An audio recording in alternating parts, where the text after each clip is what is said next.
ərişdir pambıqdan. Biz üst ipi götürürük, sonra arxadan gələn bir ipi götürüb aralarını keçirdirik, ilməni otuzdururuq və kəsirik. Bu Türk baf deyilir, Türk ilməsi. Var İran ilməsi, var Türk ilməsi. Türk ilməsi dünyada ən möhkəm ilmədir. Bir ilmə, bir naxış, bir tarix. Xalçaçılıq sənəti əsrlərdir Azərbaycan tarixinin ayrılmaz bir parçasıdır. Bir zamanlar hər evdə qurulan bu dəzgahlarda müxtəlif ornamentli, naxışlı xalçalar toxunardı. İndi isə bu dəzgahlara sadəcə emalatxanalarda rastlamaq mümkündür.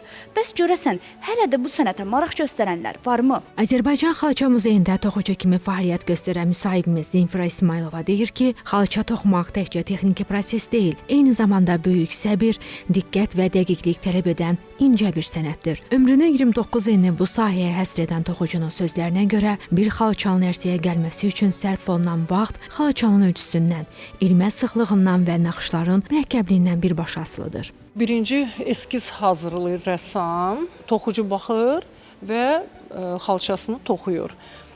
Biz deməli yundan istifadə edirik. Bu xalça xovlu və xovsuz texnika ilə toxunur. Xovlu xalçada xalça bıçağı ilə düyün edirəm, kəsirəm.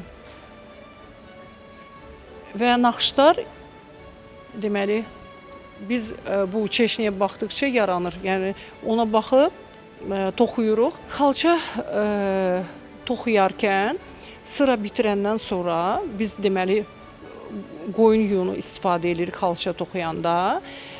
Bir sıra bitəndən sonra ərqacı keçirdirik ərişin arasında və bu alətlə xalçamızı möhkəmləndiririk. Onun adı həvə.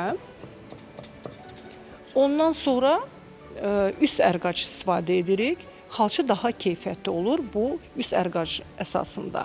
Onu da keçirdirik ikinci hissədə və həvə ilə möhkəmləndiririk xalçamızı. Ondan sonra xalçanın xovu kəsilir xalça qayçısı ilə.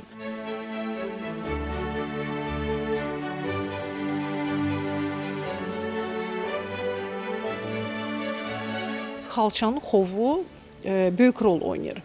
Xalçanın xovu 5-6 mm hündürlükdədirsə, deməli xalçanın naxışı daha aydın görsənir. Dağlı bölgələrdə harda daha çox soyuqdur, orada xalçanın xovu 1 sm, 1 sm yarım hündürlükdə saxlayırlar xovu.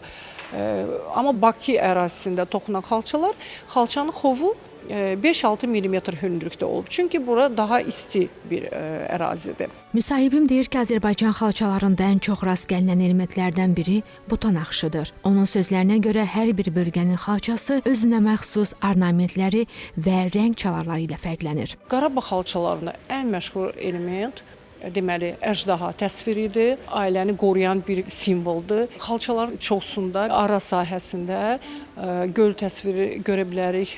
O deməli günəş rəmzidir. İnsanlar əvvəllər deməli bizim ərazidə İslamdan, xristianlıqdan qabaq o da sitayiş eləyirdir və bu din bizim mədəniyyətə çox təsiri olub. Buta elementi bir alovun rəmzidir. Əsasən Bakı xalçalarında, Gəncə xalçalarında bu elementi görə bilərik. İstərdim ki, bu balaca bir xalça fraqmenti sizə göstərim və bunun üzərində buynuz elementi təsvir olunub. Məşhur Quban bölgəsinin deməli pirəbədi xalçanın elementidir.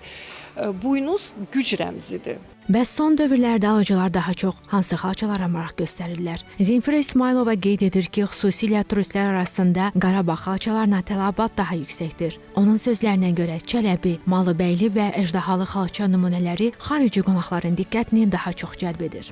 Qarşımızda olan xalça çox möhtəşəm bir xalçadır. Bizim xalça muzeyi də toxunub.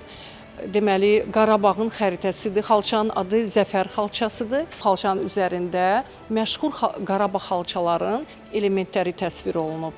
Burada Qarabağın şəhərlərin adları var. Xüsusən qırmızı ilə, burada deməli Şuşa qırmızı ilə qeyd olunub. Çünki Şuşa Qarabağın ürəyidir.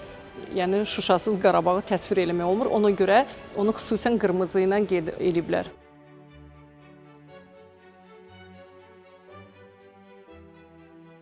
Gördüyünüz bu xalça deməli Xatay xalçası, Qarabağ bölgəsinin xalçasıdır və bizim muzeyimizin ən qədimi xalçalarından biridir və onun üzərində siz əjdaha elementi görə bilərsiniz. Açılmış əjdahanın qanadları görə bilərsiniz. Qanadlar əsasən orta əsrlərdə təsvir olunan divarlarda naxışlardan götürülüb.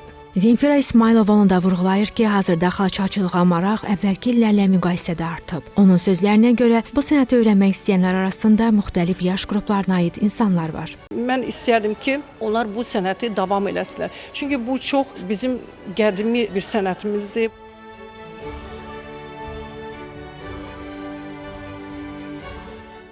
Qeyd edək ki, 5 may Azərbaycanda xalçaçı günü kimi qeyd edilir. Mən bütün xalçaçı xanımları, xalça toxucuları və bütün xalçaçı rəssamları, bu sənətə ömrünü həsr edən hamını bu gözəl möhtəşəm bayramla təbrik eləyirəm.